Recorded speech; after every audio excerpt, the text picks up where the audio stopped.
Voilà.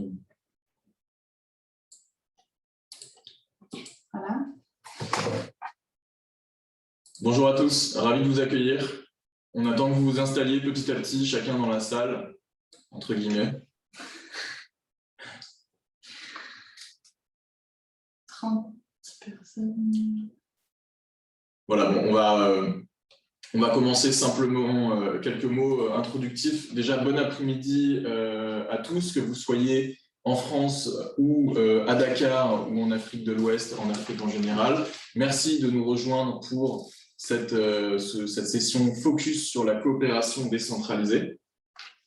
On est très heureux de vous recevoir aujourd'hui. C'est la dernière session de cette première journée du sommet Climate Change Afrique 2021. Le programme est toujours très dense. On est très heureux donc de vous avoir avec nous pour nous suivre tout au long de cette heure et demie que nous allons passer ensemble. Alors, avant toute chose, je dois vous prévenir que donc, cette session est enregistrée. Il y a également un service d'interprétation. Je remercie les interprètes qui sont avec nous aujourd'hui pour assurer la traduction. Vous pouvez simplement utiliser le petit bouton en forme de globe en bas de votre écran pour choisir votre langue de préférence, français ou anglais. Je m'appelle donc Antoine Gillot, je suis coordinateur de l'Observatoire de l'action climat non étatique pour l'association Climate Change. Climate Change, en deux mots, c'est une association qui a été fondée en 2015 dans l'idée de réunir des acteurs non étatiques dans un lieu commun, c'est-à-dire des entreprises, des collectivités territoriales, des ONG, des mouvements citoyens qui souhaitent travailler ensemble sur l'action pour l'atténuation des émissions de gaz à effet de serre et l'adaptation au changement climatique. Climate Change a donc vocation de créer, à travers toutes ces activités et ce sommet, un environnement favorable à l'action climat.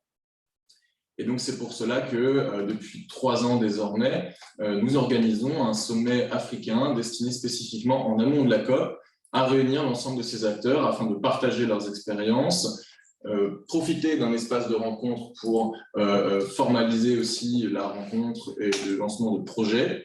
Donc n'hésitez pas, si à l'occasion de ces discussions, vous lancez des projets, à nous en faire part. Et puis, nous souhaitons également conduire ensemble des groupes de travail. Ce sont nos coalitions d'action que vous pouvez retrouver tout au long de ces 2 jours dans leurs ateliers respectifs. Aujourd'hui, on va donc parler coopération décentralisée. Je vous retrouve tout à l'heure. Pour l'heure, je cède ma place à Boris Turnhauser, qui travaille pour Platforma en tant que conseiller exécutif et qui va modérer cette session. Je remercie tous les panélistes qui nous font l'amitié de nous rejoindre. Boris, c'est à vous. Bonjour, mesdames et messieurs. Un grand merci pour nous avoir rejoints pour cette session cet après-midi. Et c'est aussi un grand plaisir pour moi de faire la modération de cette session au nom de CCRE, au nom de Platforma, mais aussi Convention de mer pour l'Afrique subsaharienne, présenter un tout petit peu qui sommes-nous, qu'est-ce que nous faisons, et après donner la parole aux panélistes à qui je donne aussi la plus chaleureuse bienvenue aujourd'hui avec nous. Donc, j'aimerais bien commencer avec le partage de mon écran pour vous donner un peu quelques paroles sur CCRE, sur Platforma et sur la Convention de mer sur laquelle nous travaillons. Donc, CCRE, c'est la plus ancienne, la plus grande association des collectivités territoriales en Europe. Vous avez aussi une petite carte qui couvre aussi la couverture par CCRE. C'est une organisation des villes et des régions, leurs associations surtout, qui a été fondée en 1951. Maintenant, CCRE couvre 41 pays européens, parmi eux 60 associations nationales et représente à peu près de 130 000 municipalités et régions en Europe. Donc, CCRE, comme vous voyez, c'est la section européenne de l'Association mondiale de conseils de gouvernements locaux, CGLU, qui en fait consiste des associations de sections régionales. Donc, CCRE, c'est la section régionale européenne du CGLU.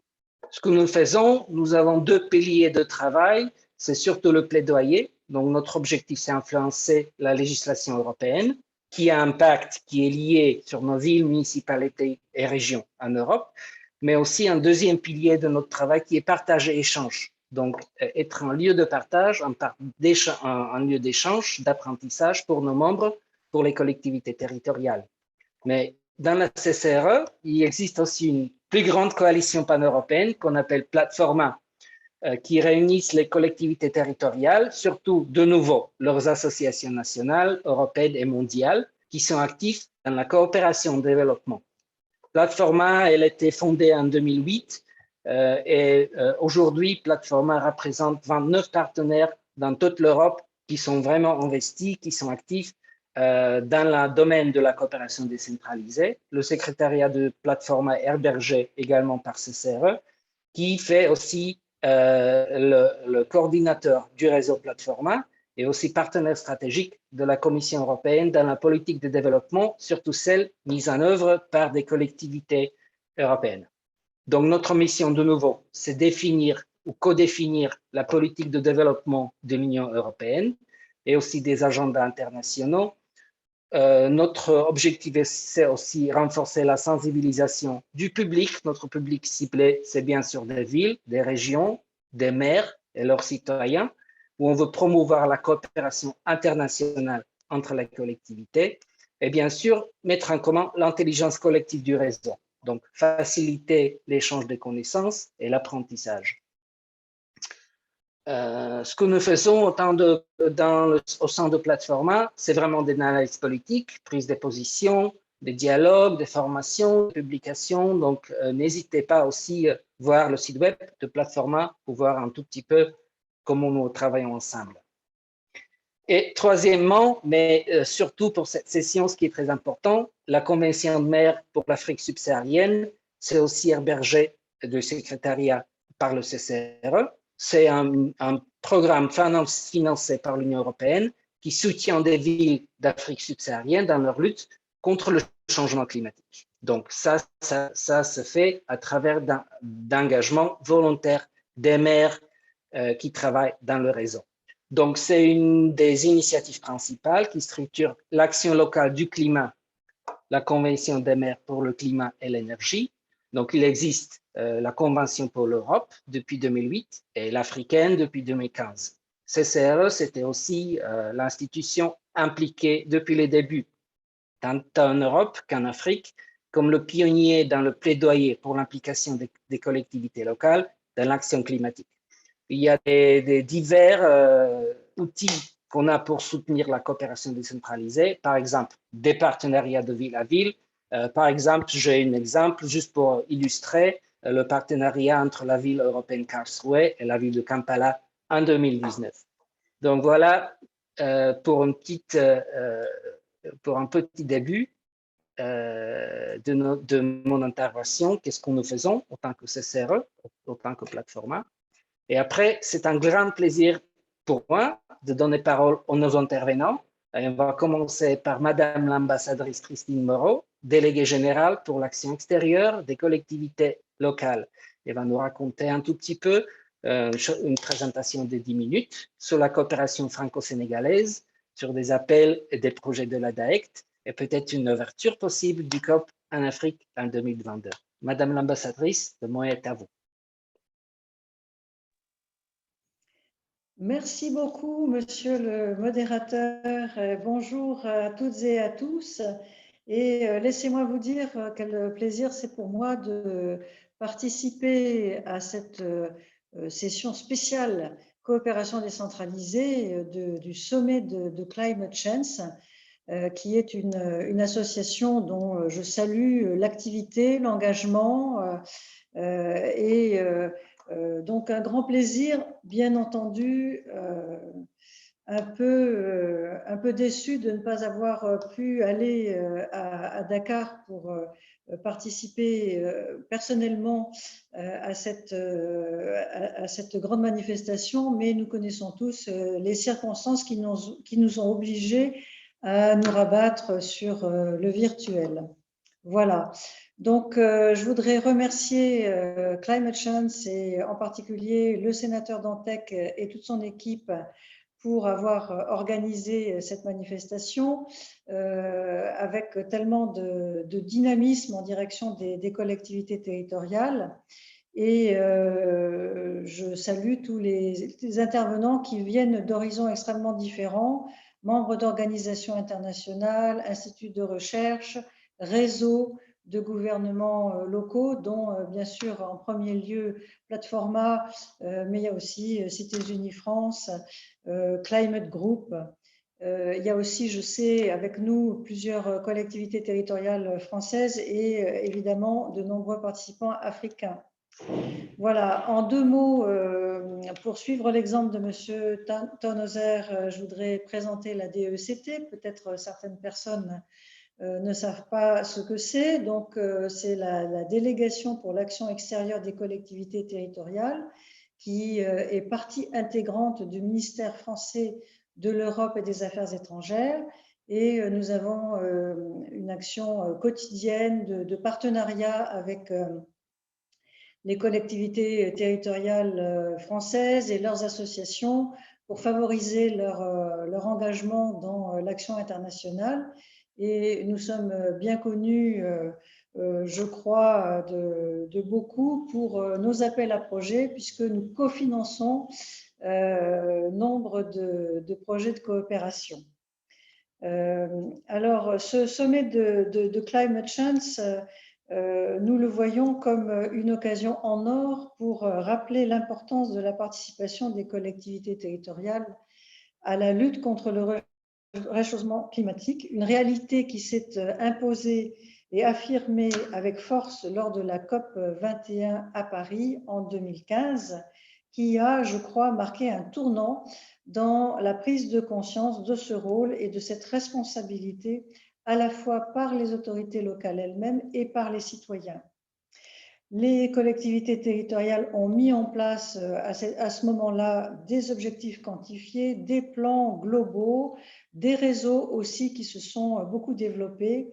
La notion de ville durable s'est imposée et elle englobe notamment les aspects d'aménagement de l'espace, de l'organisation des services publics de base comme l'eau et l'assainissement, les déchets, les transports, la nature en ville également, dont on a beaucoup parlé récemment à l'occasion du congrès de l'UICN qui s'est tenu, comme vous le savez, à Marseille.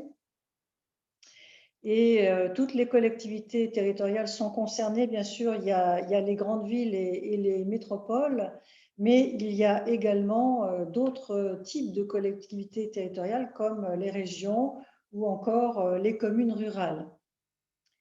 Alors, le développement durable, c'est une réalité qui s'impose au travers des coopérations décentralisées dont nous avons à connaître à la DAECT. Nous avons, au fil du temps, organisé des appels à projets qui étaient spécialement dédiés à ce sujet, en particulier un appel à projet climat en 2015, qui était destiné à accompagner la COP 21, vous l'aurez compris. Mais nous avons aussi organisé un appel à projet Ville durable en Afrique en 2019 et 2020. Et au-delà de ces appels à projets spécialisés, la lutte contre le changement climatique, c'est une thématique que l'on retrouve un peu partout, dans tous nos appels à projets et dans de nombreux projets de coopération décentralisés. La tendance ne fait que s'accentuer au fil du temps. La coopération décentralisée est ainsi en parfaite cohérence avec la politique générale de la France. Je voudrais rappeler que dans le cadre de la loi de programmation du 4 août dernier relative au développement solidaire et à la lutte contre les inégalités mondiales, la réponse aux défis environnementaux et climatiques fait partie des priorités transversales. Et en effet, on peut aborder le sujet sous des angles très différents et qui se répondent les uns les autres. L'objectif de notre politique de coopération, c'est d'atteindre un équilibre entre l'adaptation et l'atténuation, tel qu'inscrit dans l'accord de Paris, et notamment en milieu urbain, puisque on sait que les villes sont, je dirais, à l'origine de 70% des émissions de gaz à effet de serre dans le monde. Il faut jouer sur tous les niveaux, mobiliser les institutions multilatérales afin que ces dernières excluent les investissements incompatibles avec les objectifs de développement durable et de lutte contre le changement climatique. Il faut mobiliser les flux financiers publics et privés pour financer la transition écologique et orienter les investissements vers un développement à faibles émissions. Il faut favoriser la recherche et l'innovation pour une énergie et une mobilité sobre en carbone. Et surtout, en complément de tous ces tableaux, bien entendu, il y a les coopérations que les collectivités territoriales peuvent mettre en place entre elles. Permettez-moi d'en donner quelques exemples, des exemples de projets qui sont soutenus financièrement par la DEECT, qui illustrent la variété des projets, mais aussi leur foisonnement. Et j'espère qu'en entendant ces exemples, eh bien, cela donnera des idées aux collectivités territoriales ou à leurs réseaux qui sont avec nous aujourd'hui pour lancer de nouveaux projets. Alors, ainsi, dans le cadre de l'appel à projets sur la ville durable en Afrique de 2019-2020, 20 projets ont été soutenus qui concernent 14 pays africains. Pas question de vous les citer tous, bien entendu, juste une petite sélection. Ainsi, 2 projets sur la démarche de l'économie circulaire dans les hauts bassins au Burkina Faso avec le Conseil régional Auvergne-Rhône-Alpes, et un projet collectif qui inclut Dakar, Caille au Mali, le Conseil régional de Nouakchott, la commune 5 du district de Bamako avec la communauté d'agglomération de Grand Paris Sud. Il y a aussi un projet qui s'appelle Sémé City, ville intelligente et durable, qui est le fruit d'une collaboration multi-acteurs et d'ailleurs d'assez longue date, qui inclut côté français plusieurs institutions des Hauts-de-France et bien entendu, au premier rang d'entre elles, le Conseil régional des Hauts-de-France. Je voudrais citer aussi le projet Douala Métropole Durable qui est en coopération avec Bordeaux et la démarche d'écoquartier de Gabès en Tunisie en coopération avec Saint-Brieuc en Bretagne. Dans le cadre d'un autre appel à projet qui est le Généraliste 2021, je voudrais citer les Sentinelles du climat, entre guillemets, qui sont des échelles de crue sur la lagune et une sensibilisation citoyenne à Porto Novo au Bénin avec la commune de Cergy-Pontoise. Nous avons par ailleurs des appels à projets qu'on appelle clés en main, c'est-à-dire qui sont portés par des associations lesquelles accueillent sur ces projets des collectivités territoriales.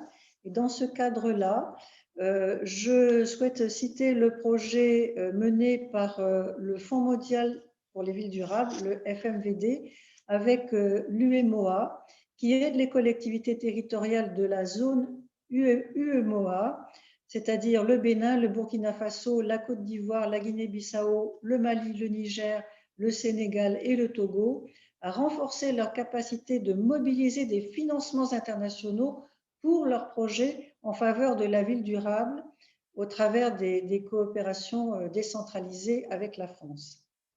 Je cite aussi le projet qui est présenté par l'AIRF, l'Association internationale des régions francophones, avec les régions du Bénin, de la Côte d'Ivoire, de Madagascar, du Maroc, pour renforcer les capacités de la maîtrise d'ouvrage sur les politiques et les projets d'aménagement durable.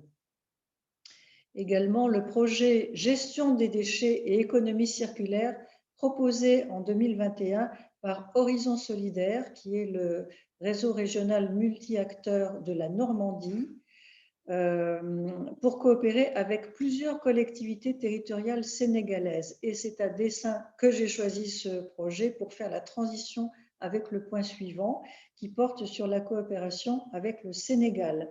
Mais avant de passer au Sénégal, je voudrais juste en conclusion provisoire souligner que ces projets portent soit sur des réalisations concrètes, soit sur des outils d'aide à la décision ou d'accès au financement. Et cela me semble une évolution à souligner ou à noter de nos modalités de coopération décentralisée sur les dernières années. Et donc maintenant, je vais vous parler de la coopération franco-sénégalaise. Rassurez-vous, je ne vais pas en dire trop parce que je sais que derrière moi, il y a Monsieur Ngacha qui est le président du groupe Pays Sénégal à Cités Unies France et qui vous en parlera plus en détail. Je voudrais simplement vous dire que la coopération décentralisée franco-sénégalaise compte actuellement 162 partenariats, donc c'est quand même très important, et qu'elle implique 113 collectivités françaises et 107 collectivités sénégalaises. Nombre de ces partenariats sont anciens et bien ancrés dans les territoires, comme les partenariats entre Cabourg en Normandie et Oussouye en Casamance qui datent de 1974, ou Hérouville-Saint-Clair et Agnam-Civol dans la région de Matam qui existent depuis 1988. Je voudrais concentrer mon propos sur le dispositif conjoint de soutien à la coopération décentralisée qui a été mis en place par les deux gouvernements du Sénégal et de la France depuis 2015.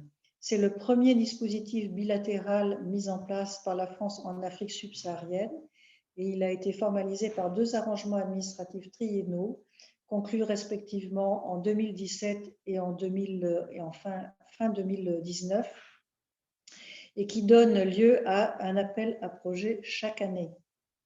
La coopération décentralisée s'inscrit en appui de la politique de décentralisation sénégalaise qui a été entamée en 2014 avec l'élection du président Macky Sall. On en est actuellement à l'acte 3 de la décentralisation et le transfert des compétences de l'État vers les collectivités sénégalaises implique un nécessaire renforcement des moyens des collectivités dont les budgets reposent encore largement sur les dotations de l'État et de leurs compétences, en particulier dans le cadre de la réforme de la fonction publique locale. Et tous nos efforts conjoints avec le gouvernement du Sénégal dans le cadre de ce dispositif convergent également avec le plan Sénégal émergent. Le dispositif conjoint est abondé annuellement par une enveloppe de 600 000 € qui est fournie à parité par le gouvernement du Sénégal et par nous-mêmes, la DECT, donc 300 000 € de chaque côté. Par sa gouvernance et ce financement paritaire, ce dispositif incarne la volonté des deux pays de favoriser la réciprocité des échanges et l'appropriation des projets par les collectivités bénéficiaires. Le 7e appel à projet qui s'est déroulé en 2021 a vu déposer 15 projets, dont 7 partenariats qui postulaient pour la première fois à ce dispositif, ce qui a été pour nous très satisfaisant puisque cela montre son caractère attractif. En 7 ans, le dispositif conjoint a permis de financer pas moins de 81 projets pour une enveloppe globale de 2 600 000 €. Une trentaine de projets sont clos, permettant un recul nécessaire à la capitalisation et à la valorisation des résultats. Et ça permet de voir l'impact sur le renforcement des capacités des collectivités territoriales et sur le développement économique et social local. Voilà la petite présentation que je souhaitais vous faire et en conclusion, donc, je voudrais insister sur le côté de réciprocité. De façon tout à fait compréhensible, j'ai mis l'accent dans cette présentation sur l'action menée vers les collectivités territoriales africaines, mais naturellement, c'est de plus en plus important pour nous et pour nos collectivités territoriales françaises de voir la réciprocité, ce que ces coopérations amènent dans les collectivités territoriales françaises. Et c'est justement l'un des ressorts essentiels de la loi du 4 août, la loi de programmation relative au développement solidaire que je citais tout à l'heure et qui s'appuie énormément sur le partenariat et sur la réciprocité. Je vous remercie de votre attention. De mon côté aussi, je vous remercie chaleureusement, Madame l'ambassadrice, pour nous avoir présenté un peu le travail de DAECT et aussi le rôle des collectivités territoriales dans la lutte contre le changement climatique et ses effets. Et aussi, vous avez ouvert la porte ou la fenêtre pour parler au Sénégal en soulignant le dispositif conjoint qui est mis en place pour soutenir des partenariats et des projets, des actions des collectivités des deux pays de France et de Sénégal. Et sur ce, c'est aussi un plaisir pour moi de donner la parole à M. Arnaud Ngacha, adjoint à la maire de Paris, qui est également le président de la groupe Pays Sénégal de Cités Unies France. D'ailleurs, Cités Unies France, une association de villes coopérantes avec leurs partenaires dans le monde, et aussi un membre du réseau Platforma. Et je crois que M. Ngacha va nous dire aussi un tout petit peu sur un grand événement organisé par Cités Unies France avec Platforma. C'est des rencontres de l'action internationale des collectivités territoriales qui a été organisé ce dernier été et qui également a parlé du sujet du climat dans la coopération décentralisée. Alors, Monsieur Ngacha, la parole est à vous, s'il vous plaît. Merci beaucoup. Bonjour, Madame l'ambassadrice, Mesdames et Messieurs les panélistes, bonjour. Je tiens tout d'abord à vous saluer et vous faire part de l'importance que j'accorde aux échanges que nous allons avoir ensemble lors de ce sommet Climate Change. Et je tiens d'ailleurs à saluer les équipes qui ont travaillé sur l'organisation de cet échange. En effet, celui-ci représente l'opportunité de vous exposer, comme vous l'avez dit, l'action menée à l'international par la ville de Paris, notamment en matière de coopération décentralisée et via des réseaux tels que Cités Unies de France. 2021 marque pour la ville de Paris sa 10e année de coopération avec Dakar. En 2011, un pacte d'amitié et de coopération a été signé entre les deux villes, qui a été suivi en 2013 par la mise en œuvre du tandem Paris-Dakar, une plateforme d'échange culturel en collaboration avec l'Institut français. Cette collaboration, s'inscrit également dans un historique plus long au cœur du groupe Pays Sénégal que j'ai l'honneur cette année de présider désormais et qui depuis 20 ans a été le moteur de nombreux projets. And for the past 20 years has been the driving engine for numerous projects that brought two countries together since the 15th of January 2021. I've been chairing this group and to renew the action. I'm very honored here to bring back Poitiers, vice-président de Cité Unie de France, qui demain interviendra en clôture, l'engagement du réseau sur les questions de coopération climatique avec les pays du continent. Alors, un sommet tel que celui-ci s'inscrit clairement dans la démarche que je souhaite impulser, à savoir remettre les collectivités à l'initiative de l'action, et plus particulièrement dans les domaines tels que la préservation de l'environnement et de la lutte contre le réchauffement climatique. À titre d'exemple, et dans cette optique, j'organiserai avec le soutien de la maire de Paris une conférence sur la préservation des forêts des bassins du Congo à l'hôtel de ville le 6 octobre 2021, une conférence qui s'intitulera donc « Initiative pour la préservation des forêts d'Afrique centrale ». J'avais bien évidemment invité les représentants de Dakar à la conférence. Malheureusement, pour des raisons d'agenda, ils ne pourront être présents, mais nous aurons des représentants de tous les pays du bassin du Congo, ainsi que des spécialistes de la question des forêts et un certain nombre de grandes personnalités politiques. Seront donc réunis des experts qui, par leur domaine de compétences, permettront de mener une réflexion transversale sur cette menace qui pèse sur le deuxième poumon du monde. Cette session d'échange et de partage d'expériences est l'occasion d'unir nos voix afin de faire état des actions et résultats obtenus et mesurables à l'échelle de nos collectivités. En tant que président du groupe Pays Sénégal, j'ai l'honneur de porter également la voix de Cité Unie de France. Cité Unie de France, en tant que tête du réseau des collectivités territoriales engagées à l'international, a ainsi lancé une mission transversale climat afin d'offrir aux collectivités territoriales françaises un cadre pertinent pour construire des réponses partagées et innovantes aux missions d'adaptation et d'atténuation du réchauffement climatique. Parmi les actions à mener, CUF est convaincu de la pertinence de la coopération autour d'aires géographiques, connaissant ou étant appelé à connaître des climats ou phénomènes climatiques similaires. Pour ce faire, la mission Climat entend mener un travail de réflexion autour de nouveaux dispositifs de coopération tels que le jumelage climatique. Ainsi, CUF travaille déjà de manière très concrète avec les collectivités françaises et leurs partenaires des pays africains à la lutte contre le dérèglement climatique et ses effets. Parmi les actions collectives, deux sont à noter particulièrement. En avril dernier, la mission Climat et la dynamique Sahel de l'association ont co-organisé un atelier sur les solutions à l'urgence climatique dans la zone sahélienne. Cet atelier, dans lequel sont intervenus experts et collectivités engagées, a permis d'identifier des défis posés et les actions de coopération susceptibles d'aider, ainsi que leur résolution.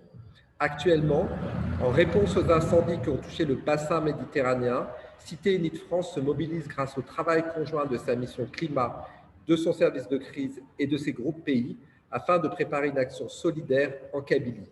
Cette mission solidaire, CUF, adjoindra une dynamique de long terme en faveur de la prévention, de la formation et de la gestion des incendies.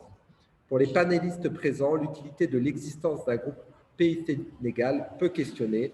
Or, il faut savoir que la constitution d'une relation France-Sénégal ambitieuse et étroite est essentielle afin de répondre aux enjeux sociétaux et environnementaux de notre monde.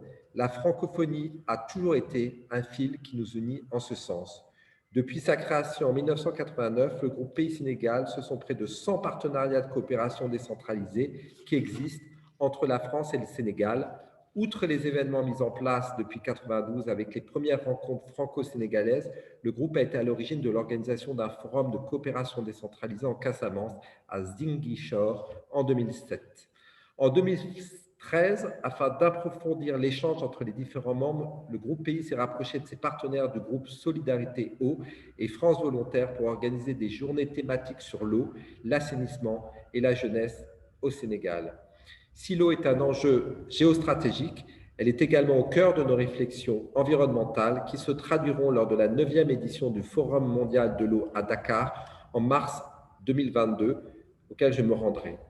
Depuis 2016, la France et le Sénégal ont lancé un dispositif conjoint inédit d'appui à la coopération décentralisée. Par ailleurs, à l'invitation de la délégation pour l'action extérieure des collectivités territoriales du ministère de l'Europe et des Affaires étrangères, j'ai participé au comité de pilotage du dispositif conjoint franco-sénégalais. Cette rencontre a été l'occasion d'explorer les grandes lignes qui guideront les projets de coopération décentralisée entre les deux pays, mais Madame l'ambassadrice est revenue sur ce sujet. Plus de 5000 collectivités françaises en Europe et à travers le monde, plus de 13 000 projets. Au Sénégal, nous recensons 1300 projets autour des thématiques telles que la culture, le tourisme, le patrimoine, l'éducation, la gouvernance locale, entre autres. Nous veillons également à promouvoir un développement économique équitable, soucieux de la préservation des biens publics. Autant de sujets sur lesquels j'ai eu le plaisir de discuter avec son Excellence, l'ambassadeur Sey, ambassadeur en France du Sénégal. Il est certain que les enjeux globaux comme le changement climatique peuvent et doivent être envisagés au niveau local. La répétition des incidents climatiques extrêmes, de même que des données scientifiques toujours plus univoques, nous obligent à agir collectivement. Dans cette optique, les 12e rencontres de l'Action internationale des collectivités territoriales du 29 juin 2021 organisées par Cité Unie de France avec le soutien du MEAE, de Platforma, de CGLU et de l'AFD ont nourri nos réflexions. Ils nous ont permis de définir une feuille de route et des axes de travail structurants qui seront partagés prochainement à l'ensemble du réseau. Nous les approfondirons et les porterons auprès des réseaux européens, Platforma et mondiaux, CGLU, des collectivités dont CUF et ses membres, les collectivités françaises engagées font partie, mais aussi des décideurs politiques de haut niveau dans le cadre d'une diplomatie des collectivités. Via l'AICT, les collectivités peuvent ainsi se concerter afin de faire émerger collectivement les bonnes pratiques qui leur permettront d'atteindre la neutralité carbone. Paris pourra ainsi, par exemple, partager l'expertise engrangée grâce à son ambition plan climat adopté en 2018 qui doit permettre à la ville d'atteindre la neutralité carbone à l'horizon 2050. Les collectivités peuvent également tant partager des expertises, des outils et des rapports scientifiques que développer des synergies en matière de politique publique climatique. De même, elles peuvent co-développer des outils locaux de finances vertes afin de soutenir des projets favorables à la transition énergétique et de suivre leur impact carbone. L'AICT doit ainsi permettre de voir émerger des solutions collectives novatrices concernant par exemple les équipements urbains, les bâtiments publics ou encore les modes de transport.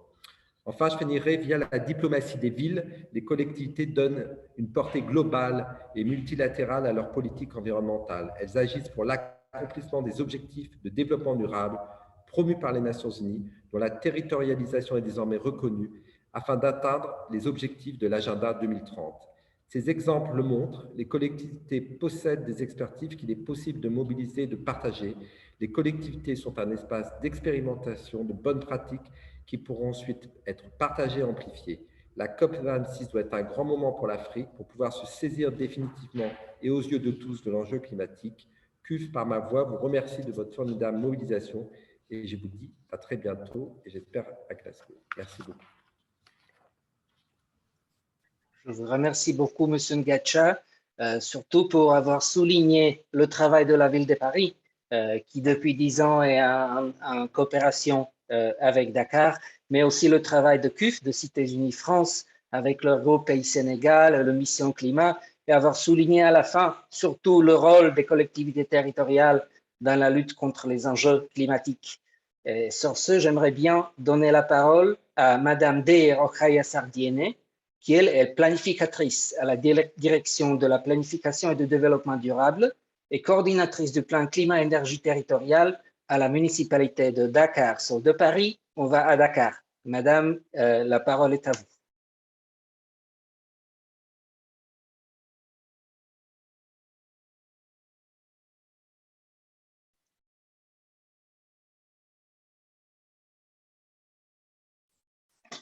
Est-ce qu'on a une bonne connexion?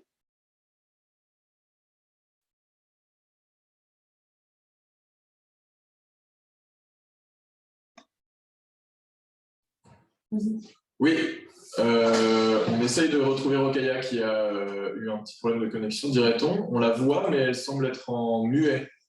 Rokhaya, si tu nous entends, il faudrait allumer ton micro, s'il te plaît. Ouais, je l'ai allumé, je ne sais pas. Rokhaya, est-ce que tu nous entends? On va peut-être prendre 2-3 minutes pour un problème technique. Entre-temps, est-ce que je pourrais poser des questions aux panélistes? Boris, pourquoi pas? Oui, je pense qu'on va utiliser le temps. Vous m'entendez? Rokhaya nous a retrouvé. Il nous a retrouvés. Donc, est-ce que ça marche bien, Madame Rokhaya? Oui. Merci beaucoup. Donc, la parole est à vous.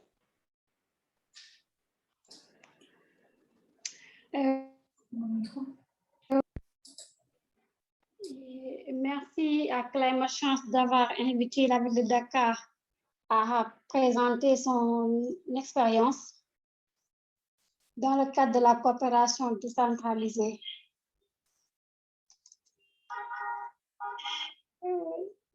Donc, je vais commencer par vous parler de l'expérience de Dakar dans le cadre de la coopération. Et donc, consciente de l'urgence climatique, les villes au niveau international se sont mobilisées pour élaborer des plans climat-énergie territorial. Dakar donc s'est engagé à contribuer à l'effort collectif en mettant en place son plan climat-énergie territorial. Donc, l'élaboration de ce plan repose sur une stratégie de financement par la coopération décentralisée à travers les grandes initiatives internationales et une convention de partenariat entre les villes du Sud et du Nord. Pour parler du financement à travers les grandes initiatives internationales, la ville de Dakar a bénéficié de l'appui de la Convention des maires grâce à l'Union européenne et aussi Grand Paris Sud. Donc, et le C40.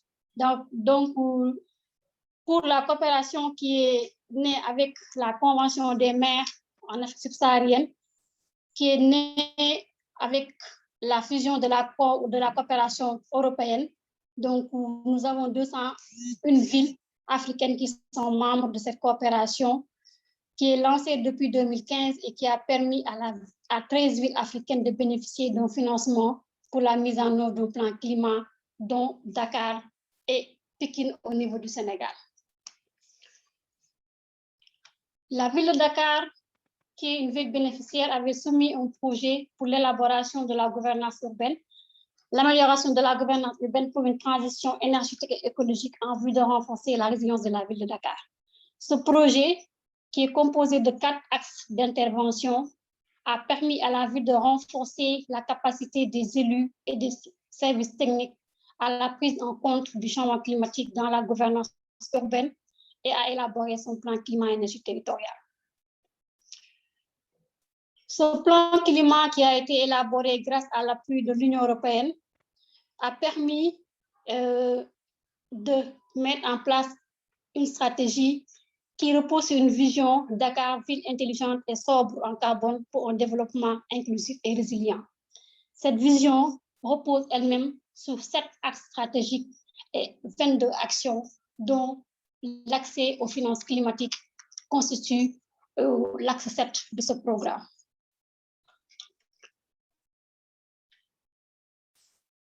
Pour le C40, qui fédère les initiatives mises en place par les collectivités locales pour le réchauffement climatique, la ville de Dakar a adhéré au C40 et le C40 qui a lancé le deadline 2020 après le lancement de l'accord de Paris. Cette deadline 2020 a l'objectif d'accompagner les villes à développer et à s'engager dans la mise en œuvre des plans d'action climat.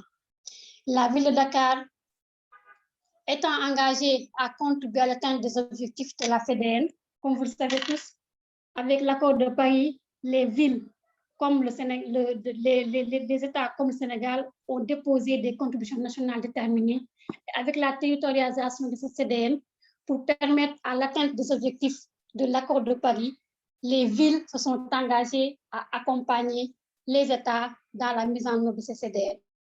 Donc, le C40 a mis à disposition de la ville de Dakar un conseiller qui était chargé d'accompagner les services techniques dans l'élaboration du plan climat, mais aussi a mis à disposition des consultants internationaux pour l'étude technique dans le cadre de la planification de l'action climatique. Donc, pour le financement du plan climat, nous avons, à travers ces 2 grandes initiatives internationales, financé l'élaboration du plan climat. Maintenant, si nous allons vers le financement à travers de la coopération entre villes, le plan climat de la ville de Dakar a aussi eu l'appui de la coopération entre une ville africaine et une ville européenne, c'est-à-dire Grand Paris Sud. La coopération entre Dakar et Grand Paris Sud est née d'un cadre d'accord quadripartite signé entre les 2 collectivités territoriales. Et donc, ces 2 collectivités territoriales, plus les collectivités telles que Bamako et Kaï, et qu'on a ouvert en 2011 à la communauté urbaine de Nouakchott. Dans le cadre de cette coopération, plusieurs projets ont été menés, soit spécifiquement entre les 3 collectivités, Dakar, Grand Paris Sud et Évry, ou bien avec les autres villes partenaires comme Kaï, Bamako et Nouakchott. Donc, c'est dans cette logique que la ville de Dakar s'est engagée à signer une convention de partenariat avec l'agglomération Grand Paris Sud, qui, comme toutes les villes européennes, avait déjà lancé l'élaboration de son PCAET, le plan climat, air, énergie territoriale, et avait déjà de l'expérience dans ce domaine. Donc, cette convention a vraiment permis à la ville, aux 2 villes, d'organiser des missions de partage d'expérience et des leçons apprises dans le cadre de l'élaboration du plan climat-énergie territoriale et du plan climat accès à l'énergie, qui a le PCAET de la région de Grand Paris Sud. Donc, dans le cadre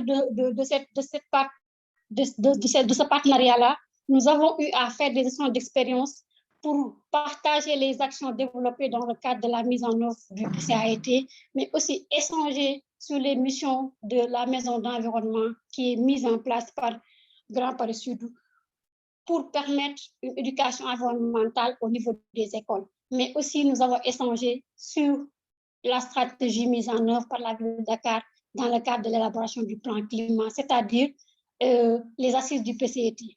Dans le cadre de l'élaboration du plan climat, nous avons vraiment fait un diagnostic participatif avec les populations et ça a été une innovation au niveau du plan climat de Dakar et ça a été partagé avec l'agglomération Grand Paris Sud.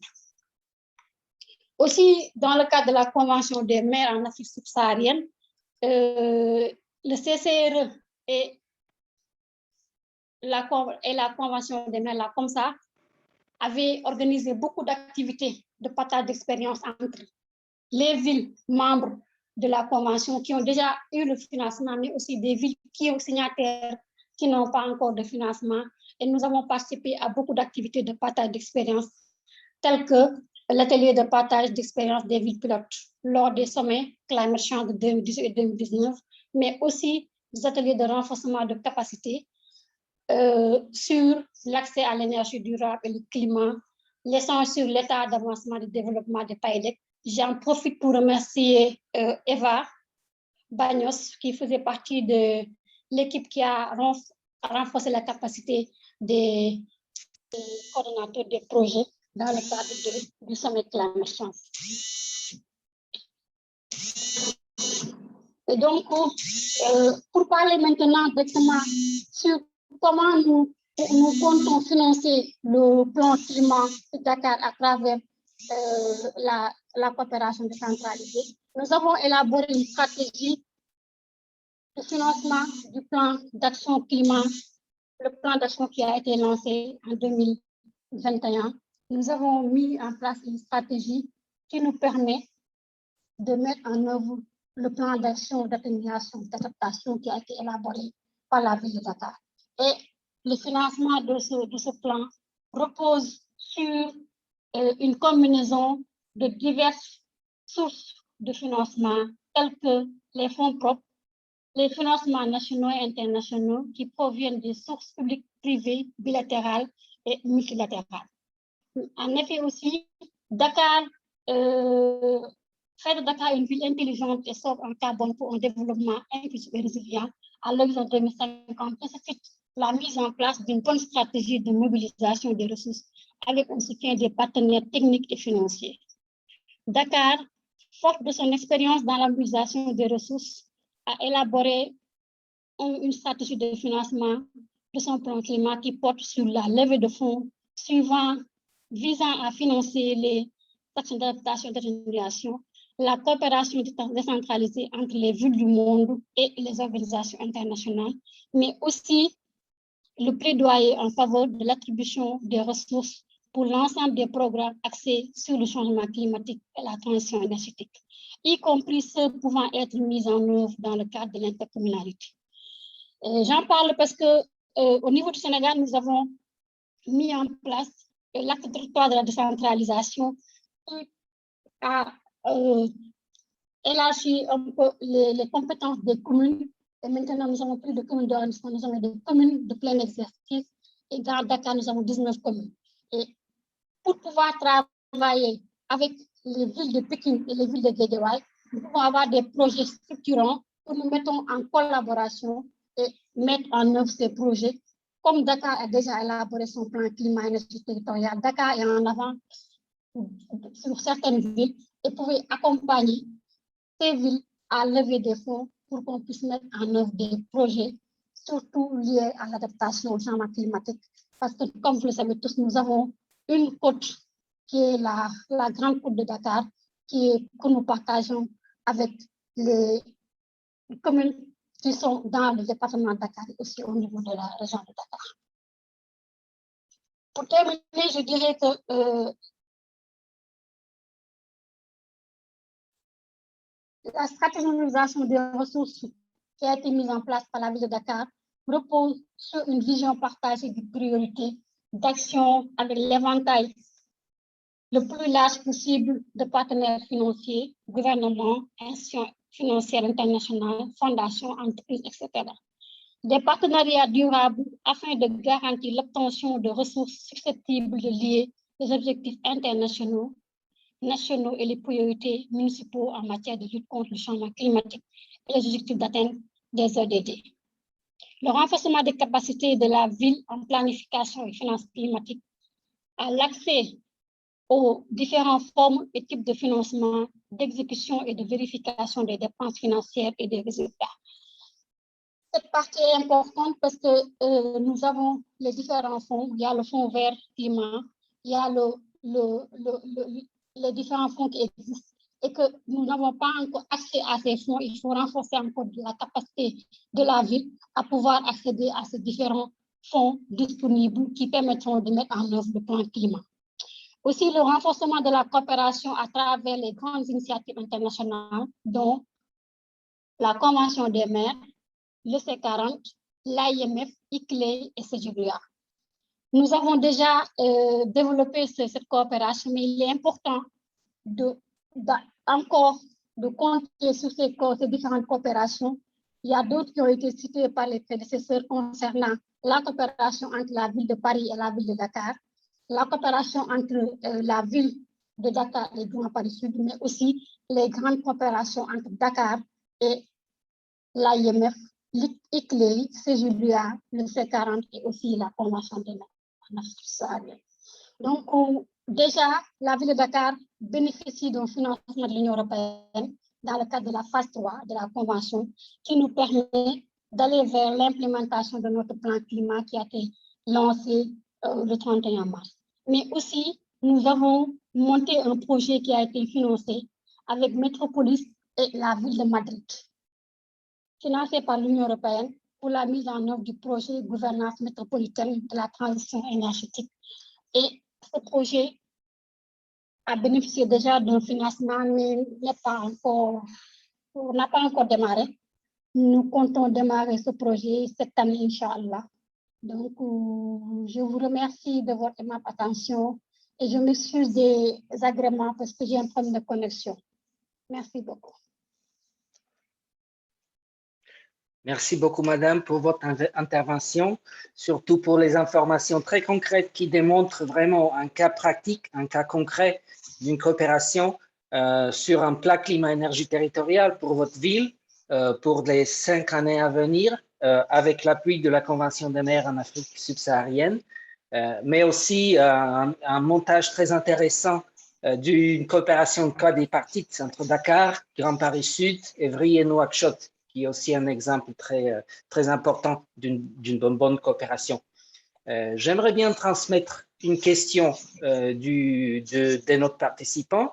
Je crois que c'est une question à Madame ambassadrice Christine Moreau, dont la question est certainement liée au Congrès mondial de la nature qui se déroule à Marseille, où la question de biodiversité est déclinée aussi dans le contexte de développement durable. Donc la question est, est-ce que la DAECT a-t-elle prévu de faire le lien dans ces appels à projets entre la lutte climatique et la biodiversité? Est-ce que vous avez une réponse à cette question complètement par hasard du public? Écoutez, les projets concernant la biodiversité sont les bienvenus sur nos appels à projets. Il n'y a pas de formalisme particulier ni nécessité d'attendre quelque chose de spécial. En fait, tous nos appels à projets se déroulent, si je puis dire, entre le mois de décembre et le mois de mars. Donc maintenant, évidemment, la prochaine opportunité, ce sera la fin de l'année 2021 pour l'année 2022. Mais nous serons heureux d'avoir des projets concernant aussi bien le changement climatique, bien sûr, que la préservation de la biodiversité. Et je voudrais aussi mentionner un programme que nous avons qui s'appelle Expect, qui est un petit jeu de mots sur expertise des collectivités territoriales. Et nous avons plusieurs collectivités territoriales françaises qui sont labellisées dans le cadre de ce programme sur la nature en ville et la biodiversité. Donc, s'il y a des besoins particuliers et urgents, par exemple, nous pouvons aussi répondre par le biais de ce programme qui est très souple d'emploi. Et s'il y a des demandes du côté de collectivités territoriales africaines, je les engage à s'adresser à notre ambassade de France dans le pays dont il s'agit pour voir comment se servir de ce programme. Je vous remercie beaucoup, Madame l'ambassadrice, pour cette information très concrète. Je vois Antoine qui aimerait bien prendre la parole, s'il te plaît. Oui, je propose le sénateur Dantec, qui est président de l'association Climate Change, voudrait ajouter un petit mot à cet égard.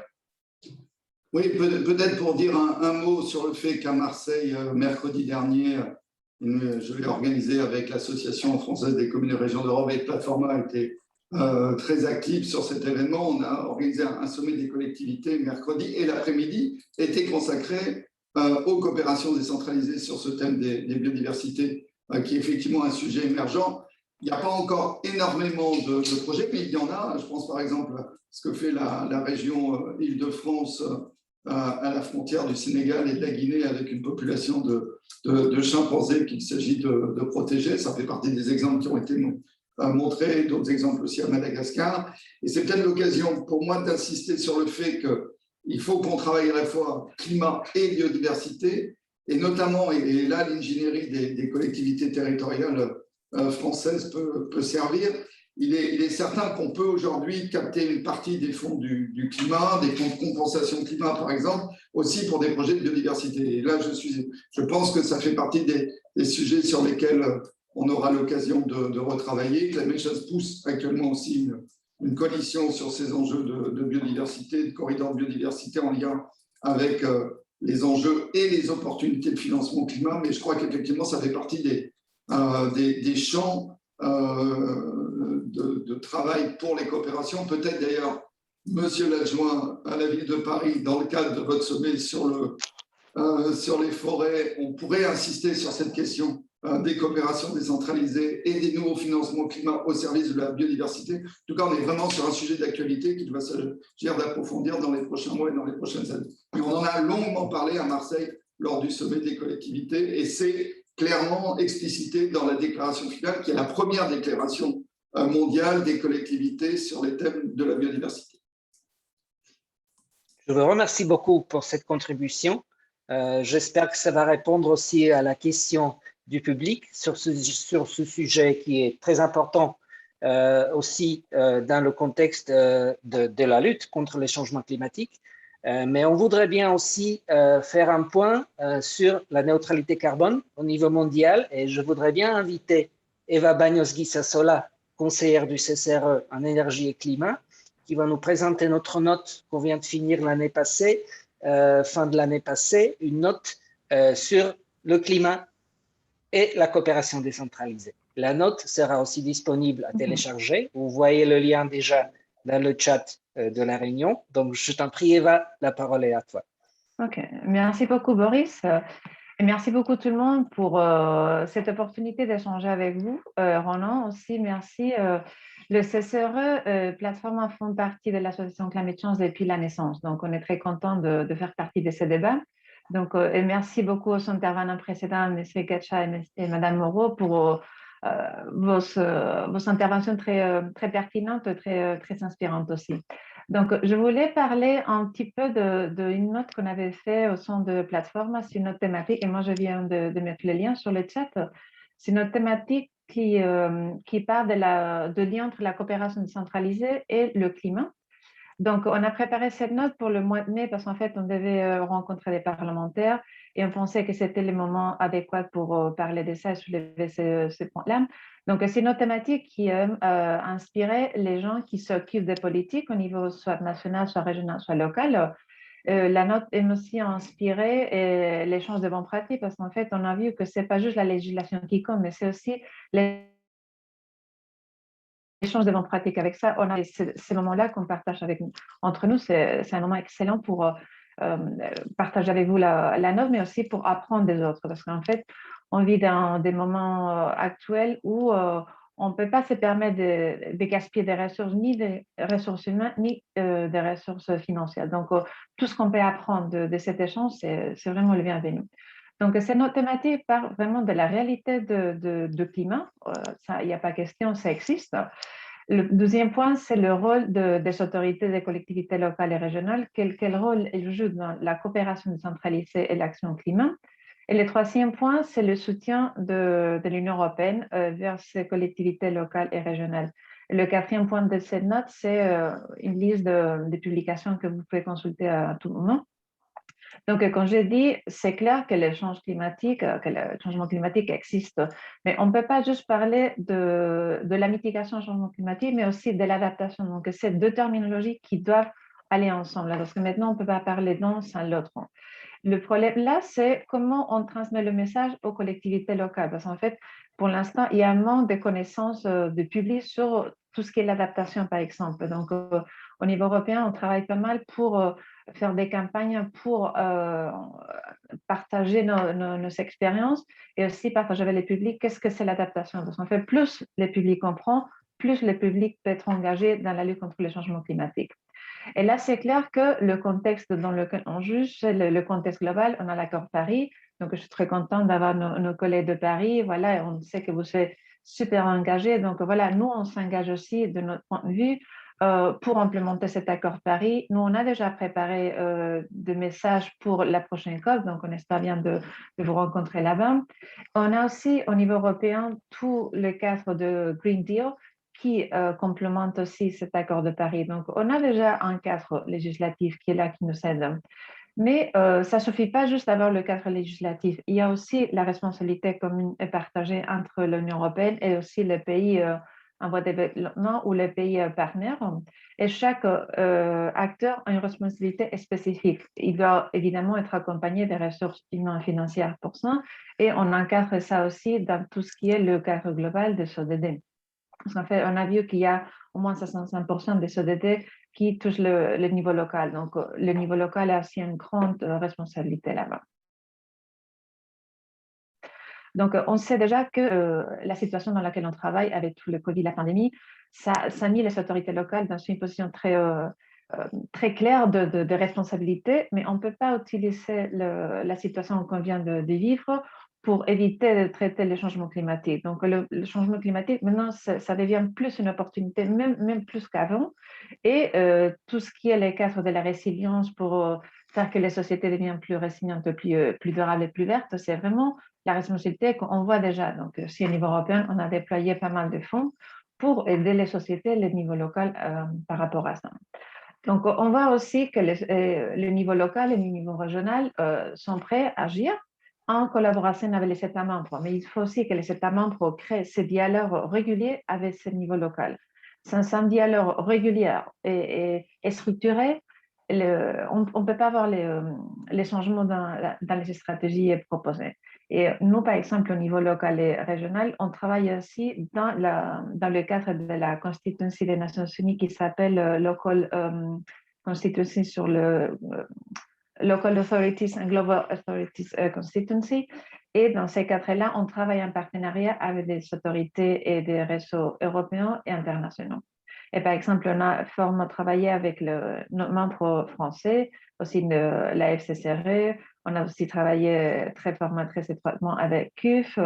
Donc, c'est vraiment des exemples très clairs de comment ces partenariats marchent très bien, mais il faut aussi établir une relation. Donc, c'est une relation que s'est construite petit à petit, donc entre nous, Europe, et le reste du monde. Donc, le deuxième point que je voulais traiter aussi, c'est le soutien que l'Union européenne donne dans tous ces cadres-là. Donc, on a vu de plus en plus qu'il y a des groupes vulnérables, donc des villes vulnérables et des régions vulnérables.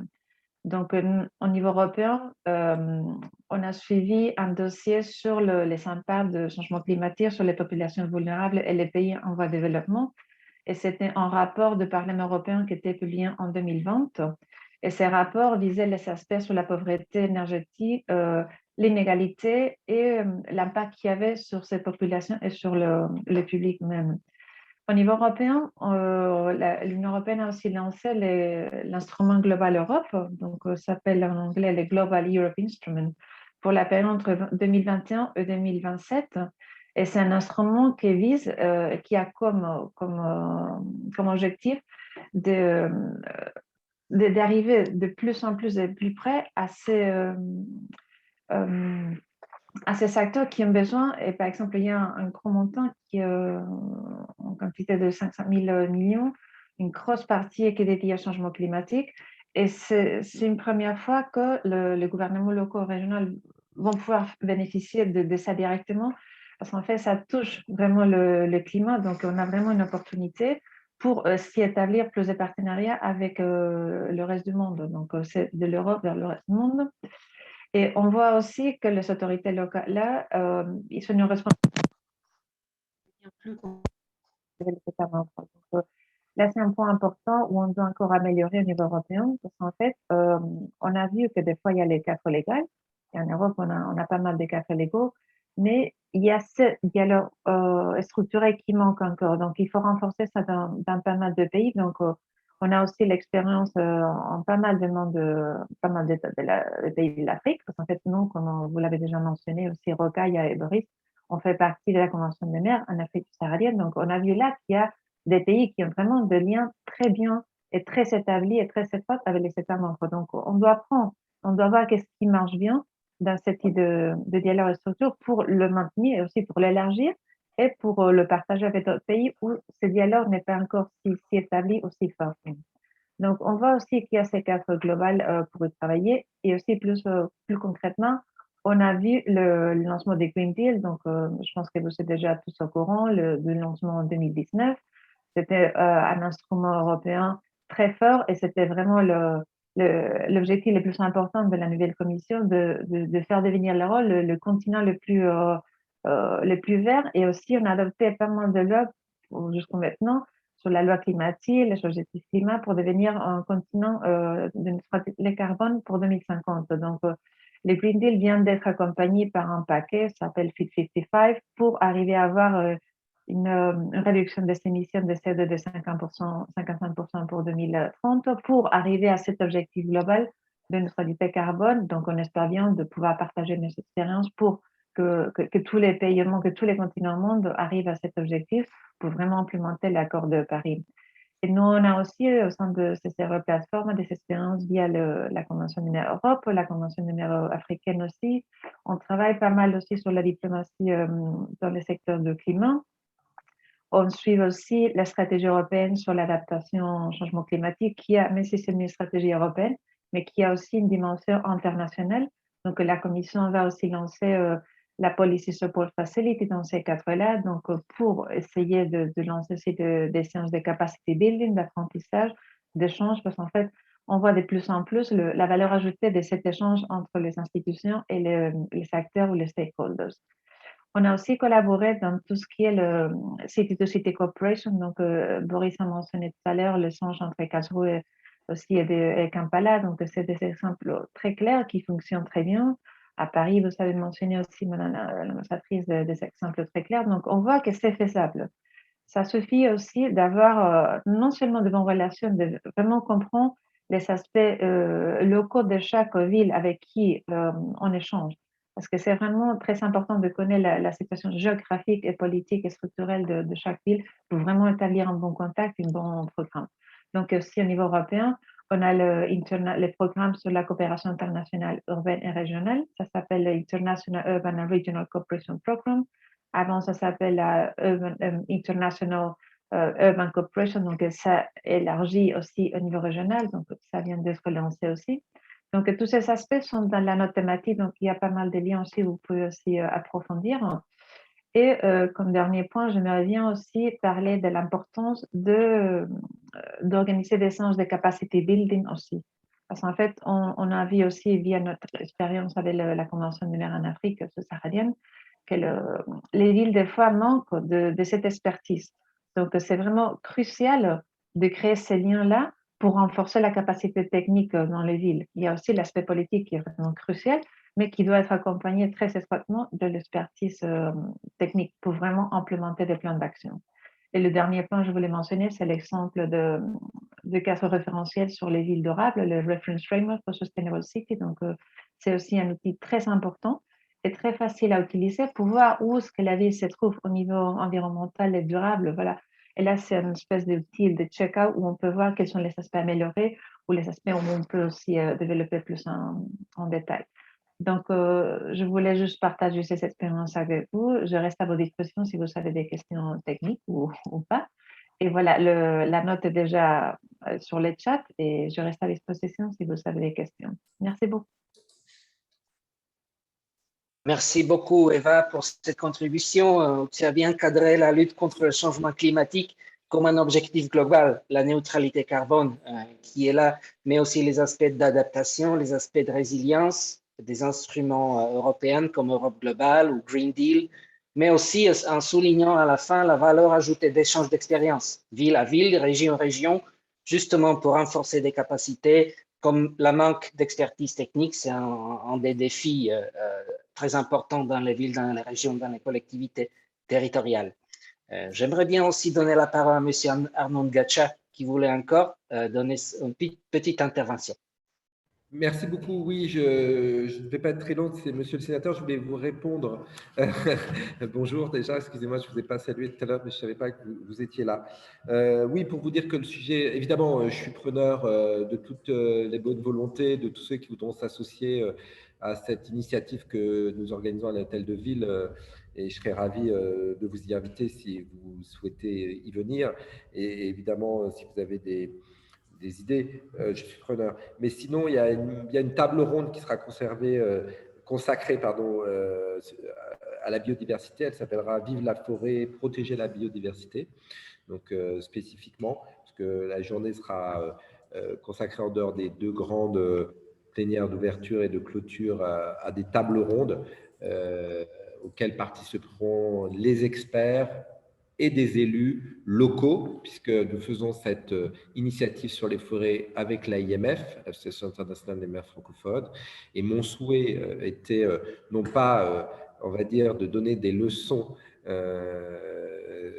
aux pays qui vivent ce problème de déforestation, mais plutôt d'être dans un échange constructif avec eux, de savoir quels étaient leurs besoins et de les confronter aux idées et aux solutions qui existent et qui sont mises en place. Donc voilà, donc cette table ronde ouvrira d'ailleurs après la plénière qui est ouverte par la maire de Paris, ouvrira les tables rondes sur la biodiversité. Mais je suis à votre service si vous souhaitez qu'on échange et vous souhaitez vous associer à l'initiative de Paris sur les forêts. Voilà. Merci. Merci, M. Ngacha, pour cette réponse vraiment à cette question de biodiversité qui fait aussi partie de notre protection de l'environnement et lutte contre le changement climatique.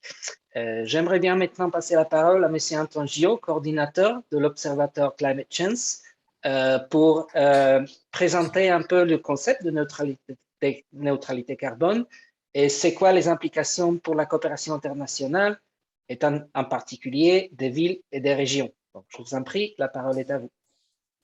Merci Boris et merci à tous pour vos interventions de grande qualité jusqu'à présent. L'idée de vous présenter aujourd'hui un petit peu les concepts de neutralité carbone et de compensation fait écho à un travail qui est mené par l'Observatoire Climate Change depuis maintenant 3 ans, en partenariat avec le ministère des Affaires étrangères et donc la DAECT en particulier, qui est d'étudier un petit peu comment est-ce que les collectivités françaises et africaines, dans leur rapport réciproque de coopération décentralisée, intègrent les enjeux climatiques. Madame Moreau nous a rappelé un certain nombre d'appels à projets qui avaient pour vocation explicite de pousser les villes à développer ces dimensions-là. À partir de ces appels à projets de 2015 à 2016, nous avons réalisé il y a 2 ans une petite étude qui visait un petit peu à observer comment est-ce que les collectivités intégraient, dans le cadre de leurs projets, ces dimensions visant à réduire les émissions de gaz à effet de serre ou alors à s'adapter aux conséquences du changement climatique.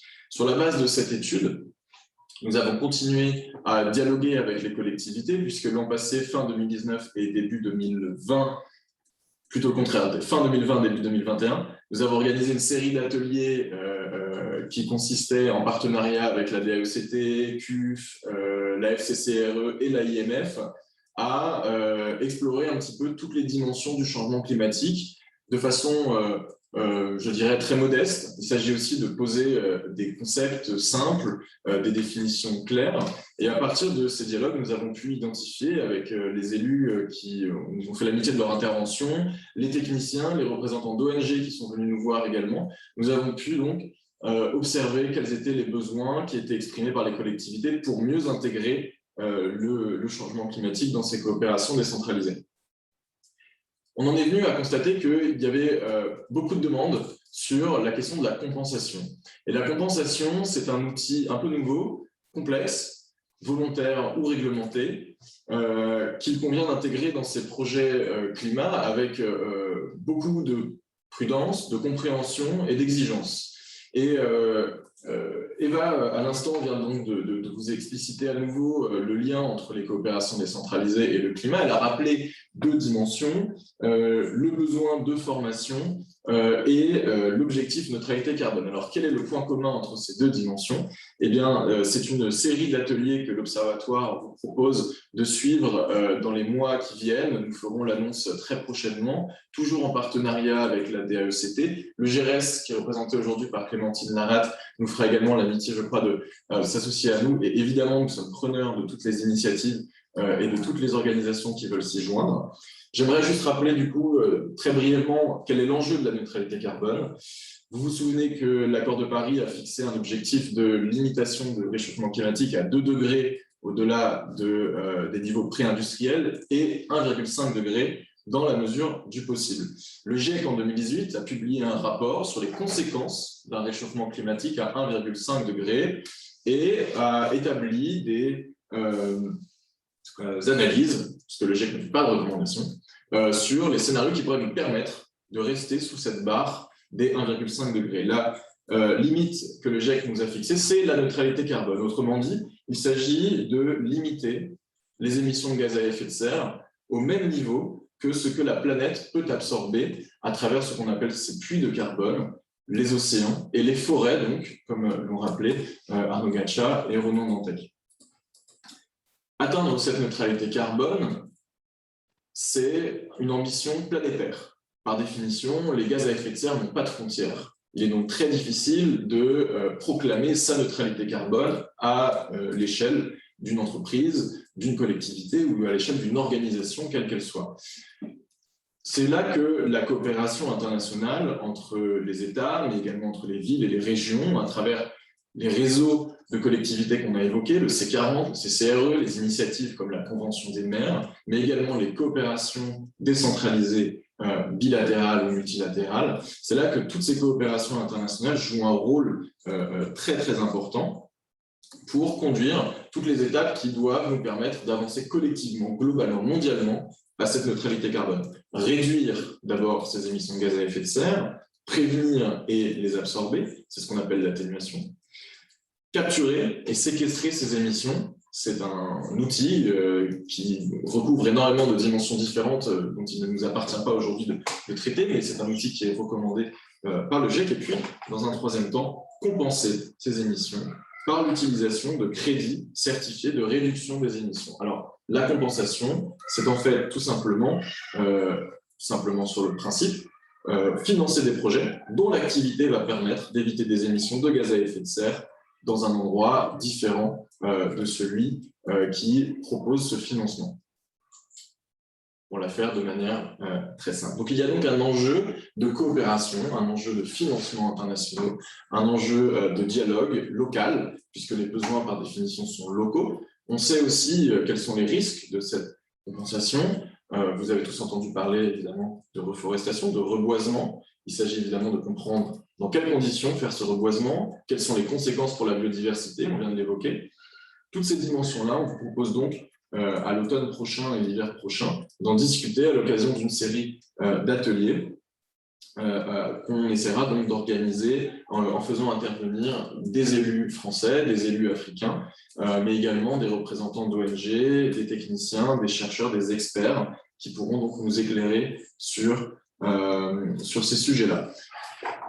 Tout simplement pour conclure sur cet aspect-là, et puis Clémentine, je te laisse reprendre ensuite les conclusions de cet atelier qu'on a tenu à CUF l'an passé, l'été dernier, en fait, tout simplement, sur ce sujet. Pour conclure, je voudrais simplement rappeler qu'il s'agit d'un enjeu fondamental pour les territoires que de tisser à travers les coopérations décentralisées des liens de coopération sur le climat. Une ville émet beaucoup de gaz à effet de serre, certes, mais ces émissions de gaz à effet de serre sont aussi produites par des échanges globalisés qui visent à concentrer les émissions dans certains espaces. Il est donc de la responsabilité collective de ces élus, de ces territoires-là, d'engager un dialogue et des échanges avec les zones rurales et les villes moyennes pour pouvoir équilibrer ensemble le bilan carbone que nous verrons au niveau national ou au niveau mondial. Clémentine, on en a discuté du coup au mois de juin, fin juin, lors des rencontres de l'Action internationale des collectivités territoriales. Tu nous avais invités à ce moment-là pour en discuter avec d'autres associations et des représentants de collectivités. Est-ce que tu peux nous rappeler un petit peu quelles étaient les conclusions à ce moment-là et tout simplement les enseignements de ces échanges que l'on avait eu ce jour-là? Bonsoir à tous, bonsoir à tous. Merci aux organisateurs d'associer le GERES à ce panel. Donc, le GERES est une ONG de solidarité internationale qui œuvre dans la transition énergétique et nous mettons en œuvre des projets concrets sur le terrain et nous accompagnons aussi des acteurs non étatiques à planifier et à mettre en œuvre leurs engagements climat et énergie. Donc, pour te répondre concrètement, Antoine, et puis compléter ton propos donc, sur l'action internationale des collectivités locales et la neutralité carbone. Donc, cet atelier avait été un peu exploratoire puisque ce sujet est encore assez peu traité malgré l'intérêt qu'il peut susciter. Donc, il a vocation à dégager des recommandations, des bonnes pratiques autour de ce sujet. Et on les a regroupées en dans les trois grandes étapes que sont donc mesurer, réduire et compenser, qui vient donc en étape 3. Et parmi les recommandations que vous pourrez retrouver sur le site de Cités Unies France, puisque le compte-rendu a été publié, parmi les grands points qui intéresseraient la coopération décentralisée, on peut noter que en ce qui concerne la mesure, je pense qu'il y a vraiment un enjeu et une plus-value que peut apporter la coopération décentralisée parce qu'on voit bien qu'il y a des besoins d'accompagnement méthodologique autour de la mesure des émissions des collectivités. Et à ce titre, je rebondis sur ce que l'ambassadeur Moreau a présenté. C'est vraiment un sujet qui se fait dans la réciprocité puisque les expériences sont rares et je dirais que personne n'est vraiment exemplaire sur la mesure de ces émissions. Donc, je pense qu'il y a ici un champ intéressant pour la coopération décentralisée et l'échange d'expériences entre collectivités de différents pays. En ce qui concerne donc réduire, qui est l'étape 2, les leviers des collectivités sont assez nombreux, que ce soit dans les secteurs qui relèvent directement de leur patrimoine, et puis dans les politiques publiques qu'elles peuvent mettre en œuvre sur la mobilité, les bâtiments, les énergies renouvelables, entre autres, la nature en ville également. Donc, il y a énormément de choses à faire. Et ces différentes initiatives peuvent faire l'objet de projets concrets qui peuvent être donc accrédités pour bénéficier donc de la finance carbone. C'est le point 3, donc compenser. On compense une fois qu'on a épuisé tous les leviers d'action sur la réduction des émissions. Donc, la compensation a évidemment des avantages, des inconvénients. Parmi les limites les plus importantes, on peut noter la durée et le coût qui est nécessaire pour les porteurs de projets pour pouvoir se faire accréditer et faire reconnaître la contribution de leurs actions à la neutralité carbone. Ça demande beaucoup d'efforts, surtout pour les petites organisations. Mais c'est vrai que la compensation carbone permet de dégager des moyens de financement qui peuvent être conséquents et qui sont surtout pérennes, puisque c'est sur plusieurs dizaines d'années et qui peuvent retomber et contribuer à la transition bas carbone. Et à ce titre, on avait en tout cas au GERES une proposition peut-être que la coopération décentralisée puisse contribuer à aider des porteurs de projets, notamment sur le continent africain, à pouvoir évoluer dans ce parcours d'accréditation et se renforcer pour être capable d'entrer sur le marché carbone et de faire reconnaître leur contribution. Et donc le GRS anime une plateforme d'information sur la compensation carbone qui s'appelle Info Compensation Carbone et sur laquelle vous pourrez trouver beaucoup d'informations techniques sur la compensation, que ce soit pour les porteurs de projets ou pour les acheteurs de crédits carbone. Merci. Je vous remercie alors de votre contribution, les deux, Anton Gillot et Clémentine Laratte, qui est la coordinatrice responsable du programme Climat et Territoire de l'ONG GRS. Je ne vois pas, est-ce qu'il y a des intervenants qui souhaiteront prendre parole pour l'instant? Je ne vois plus de questions. Je vois Anton lever la main. Anton, s'il te plaît. Oui, merci Boris, et je remercie aussi au passage les intervenants qui ont dû s'éclipser, en particulier M. Gacha. Juste pour faire écho au premier point soulevé par Clémentine, qui était effectivement un des sujets principalement discutés lors de cet atelier, la question de la mesure des émissions de gaz à effet de serre sera traitée demain lors d'un atelier, alors dont j'ai oublié l'heure parce que je mélange tout le temps l'heure de Dakar et l'heure de Paris, mais je crois que c'est 11h30 heure de Paris, 11h heure de Paris, hein, je crois, sur l'accès aux données. Donc c'est 9h heure de Dakar. 13h heure de Paris. Ah, c'est 13h heure de Paris et 11h heure de Dakar. Voilà. Sur donc l'accès aux données climat pour les acteurs non étatiques en Afrique, avec de nombreux experts européens et africains qui vont vous présenter tout un panel de techniques et d'initiatives que vous pourrez suivre pour justement comprendre et peut-être engager des projets visant à mieux mesurer l'impact carbone de vos projets ou alors des activités de votre collectivité. Merci. Merci beaucoup pour cette contribution et bien sûr des remerciements pour des panélistes qui nous avons déjà dû quitter. Madame l'ambassadrice Christine Moreau, je ne vois plus déjà parmi nous. Sénateur Ronan Dantec est toujours avec nous. Je vois, et l'adjoint de la maire de Paris, Monsieur Anand Gacha. Donc je regarde bien, est-ce qu'il y a encore des questions parmi les participants? Mais je vois que l'excuse de Monsieur Anand Gacha qui nous prie de l'excuser de son départ à raison d'autres engagements.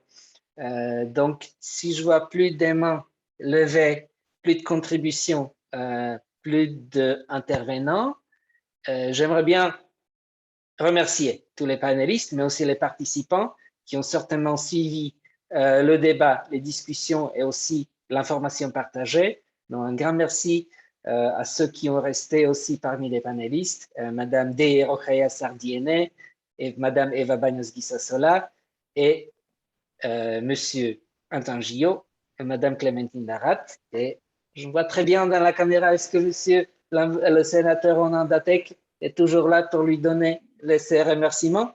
Merci beaucoup pour cet échange très riche, très riche en informations, riche en apprentissage aussi sur les aspects divers de changement climatique, la lutte contre le changement climatique et les enjeux, les défis de neutralité carbone pour l'année 2030 pour tous, pour la planète. Merci beaucoup pour votre participation.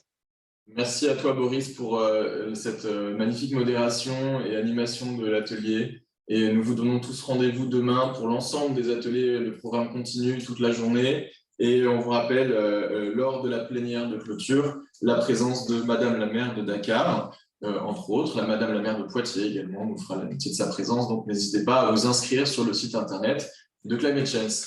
Merci à tous. Merci.